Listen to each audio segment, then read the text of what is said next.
Wa yajuzu lahu ba'dama yaqti watarahu min zawjihi ay yanama min thawbihi alladhi jama'a fihi wa hiya kadzalik.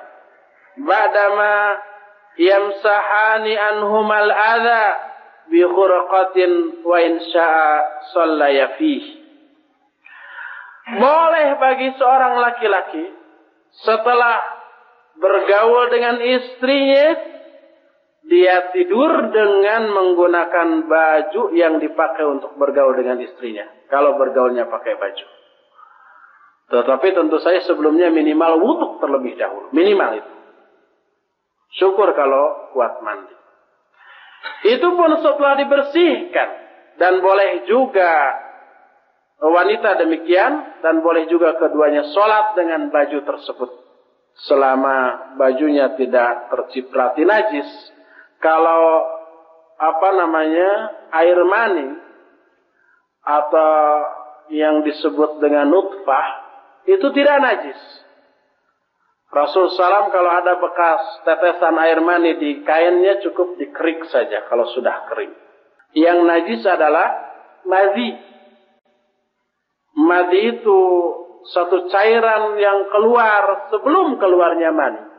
Kalau seorang laki-laki atau wanita muncul hasrat seksualnya, itu biasanya keluar madhi. Madhi yang keluarnya nggak bisa ditahan dan tak terasa. Tiba-tiba umpamanya tahu saja itu keluar. Dan ini pernah dialami oleh Ali bin Abi Thalib radhiyallahu anhu ketika awal-awal menikah. Saya orang yang banyak keluar madhi, tetapi saya malu bertanya kepada Rasulullah SAW, makanya nyuruh orang kan. Dan ini tidak hanya dialami oleh Ali bin Abi Thalib, tapi semua pengantin baru begitu. Nah makanya nanti ikhwan yang belum laku sampai saat ini, lalu nanti menikah pas pengantin baru, jangan kaget. Kalau yang normal pasti mengalami semuanya itu. Atau jauh sebelum menikah ketika masa-masa seperti ini, saya harus berterus terang. Karena banyak orang yang tidak tahu. Karena saya pun mengalami seperti itu dan dulu tidak tahu. Ya. Jadi sering keluar madhi. Ketika hasrat seksual itu muncul. Baik karena pikiran, karena melihat aurat wanita tanpa sengaja, apalagi dengan sengaja. Atau umpama dengar cerita-cerita yang bisa menimbulkan demikian. Itu keluar madhi. Itu najis. Celana yang kena itu, maka najis harus dicuci. Tapi itu tidak mewajibkan mandi. Tidak wajib mandi. Cukup dibasuh kemudian wudu. Tapi kalau air mani itu wajib mandi tetapi tidak najis. Dan bedanya kalau air mani itu keluarnya terasa dan dalam jumlah yang lebih banyak dan bisa sebenarnya ditahan. Akan tetapi kalau madhi tidak bisa ditahan, keluarnya pun tidak terasa, tiba-tiba sudah keluar dan hanya sedikit, setetes, dua tetes, tetapi itu najis. Nah itu perbedaan antara madhi dengan mani. Ini berlaku bagi laki-laki ataupun bagi wanita juga. Wanita juga demikian. Nah kalau pakaian terkena madhi harus dicuci. Tapi kalau terkena mani tidak harus dicuci tapi dikerik saja. Walaupun masih ada bekasnya lah ba'sa.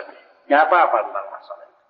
Dan boleh pakaian yang dipakai untuk bergaul bersetubuh dengan istri juga dipakai untuk sholat selama tidak terkena madhi tadi, terkena najis. Dan kalau terkena dicuci yang terkenanya sudah bisa.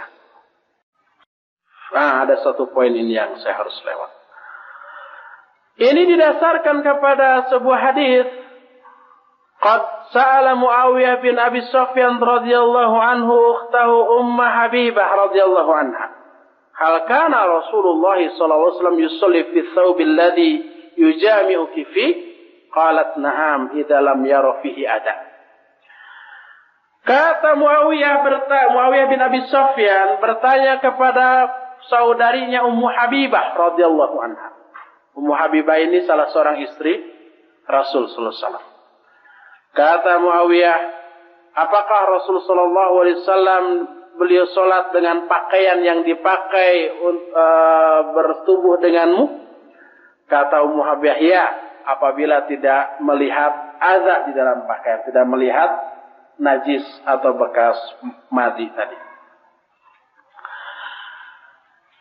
Juga dibolehkan laki-laki, suami maksudnya, melihat aurat istri, hatta farajnya, dibolehkan. Berdasarkan sebuah hadis dari Aisyah radhiyallahu anha, dia berkata, "Kuntu aghtasilu ana wa Rasulullah sallallahu alaihi wasallam wa nahnu junuban min ina'in wahid."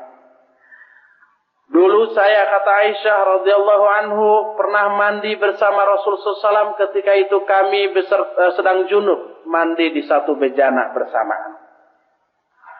Kalau mandi bersama pasti saling melihat. Al-Hafidh Ibnu Hajar Al-Asqalani dalam kitab Fathul Bari juz pertama halaman 364, beliau katakan, "Wa qad istadalla Dawudi bihi ala jawazi nadhir rajuli ila auratil mar'ah wa aks." Ad-Dawudi beristidlal, berhujjah dengan hadis tadi tentang bolehnya seorang laki-laki melihat aurat istrinya, demikian juga sebaliknya. Ini ditunjang dengan sebuah hadis lain yang diriwayatkan oleh Imam Ibnu Hibban dari jalan Sulaiman bin Musa, bahwa dia ditanya, Sulaiman bin Musa ini ditanya tentang seorang laki-laki yang melihat faraj istrinya. Lalu Sulaiman berkata, "Sa'altu Atha, aku pernah bertanya kepada Atha." Kata Atha, "Sa'altu Aisyah, aku pun pernah bertanya kepada Aisyah tentang seorang suami yang melihat faraj istrinya." Fadzakarat hadal hadis bima'na, maka Aisyah menjelaskan hadis tadi. Hadis yang menyatakan Aisyah dengan Rasul Salam pernah mandi bersamaan ketika junub di satu bejana yang sama, bebarengan waktu itu. Adapun hadis Aisyah yang lainnya yang menyatakan ma ra'aitu aurata Rasulullah sallallahu alaihi wasallam, aku tidak pernah melihat aurat Rasul sallallahu alaihi wasallam.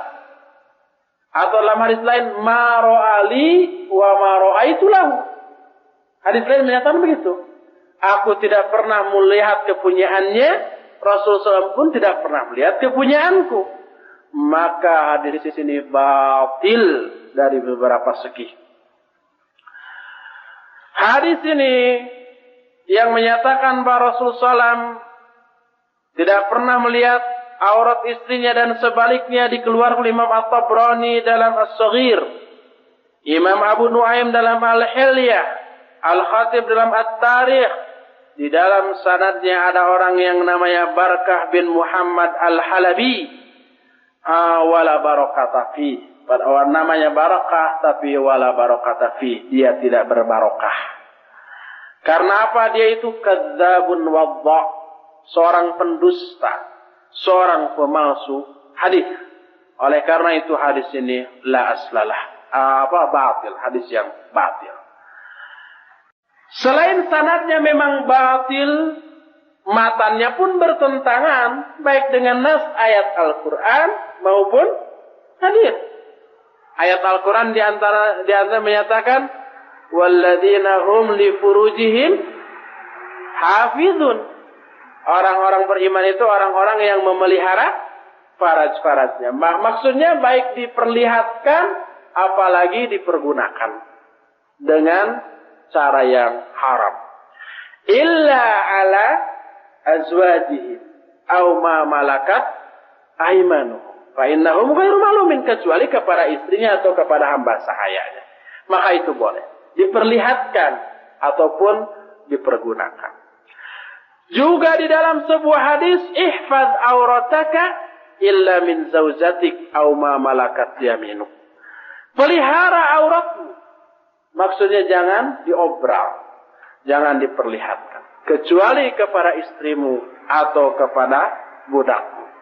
Hadis ini hasan, dikeluarkan oleh Imam Abu Dawud dan At-Tirmidzi, Ibnu Majah serta At-Tahawi dengan sanad yang hasan. Kata Al-Hakim hadis ini sahih sanadnya dan disepakati oleh Imam Az-Zahabi Tapi hadis ini secara keseluruhan sanadnya hasan. Lalu wa inda'ar rajul imra'atahu ilal firash wajaba an tulabbiya biduni ibta'in hatta wa illam yakun laha hajah ila dhalik. Apabila seorang suami mengajak istrinya untuk bergaul, maka wajib si istri itu menyambutnya tanpa ibta. Ibta itu lawan dari cepat. Tanpa berlambat-lambat. Talangke kata orang Sunda mah. Talangke itu apa ya? Hararese. Hararese. Lambat, ntar dulu gitu. Sekalipun si istri itu tidak punya mood untuk itu. Tapi kan suaminya yang punya. Ini berdasarkan sabda Nabi sallallahu alaihi wasallam, "Walladzi nafsi biyadihi la tu'addil mar'atu haqqa rabbiha hatta tu'addiya haqqa zawjiha. Walau sa'alaha nafsaha wa hiya 'ala qatabin lam tamna'." Demi Allah yang jiwaku berada di tangannya, tidaklah seorang wanita dikatakan menunaikan hak Allah sebelum dia menunaikan hak suaminya.